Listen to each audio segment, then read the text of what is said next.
Hello বন্ধুরা, সম্পার সাতঘর channel নিয়ে হাজির হয়ে গেছি তোমাদের সামনে। দেখো, আজকে তোমাদের সঙ্গে শেয়ার করব হচ্ছে একদম অল্প তেলে বেলে রেখেছি দোকানের মতন পরোটা।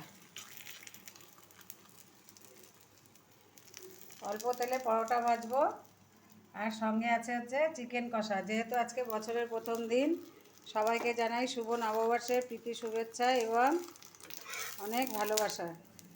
তো বন্ধুরা, তোমরা যারা আমার সাতঘর চ্যানেলের ভিডিও দেখো তাদেরকে অসংখ্য ধন্যবাদ এবং আমাকে এত উৎসাহিত করার জন্য।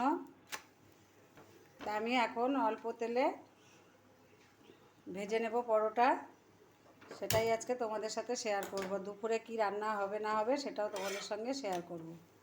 তো দেখো, একদম অল্প তেলে দোকানের মতো নরম তুলতুলে পরোটা।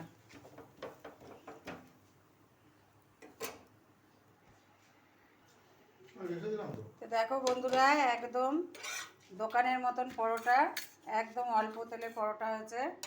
আর সঙ্গে আছে চিকেন কষা। এই চিকেন কষা ভাত, রুটি, পরোটা সব কিছুর সঙ্গে খাওয়া যাবে। একদম ঝাল ঝাল লাল লাল চিকেন কষা। নববর্ষের দিনে এটাই হচ্ছে সকালের মেনু। সঙ্গে থেকে দেখতে থাকো সম্পার সাতঘর চ্যানেলের ভিডিও দেখে যদি তোমাদের ভালো লাগে, চ্যানেলটি সাবস্ক্রাইব করবে এবং লাইক কমেন্ট করে পাশে থাকবে এবং শেয়ার করে অন্যান্যদের দেখার সুযোগ করে দেবে। তা আজকের মতন এই পর্যন্তই।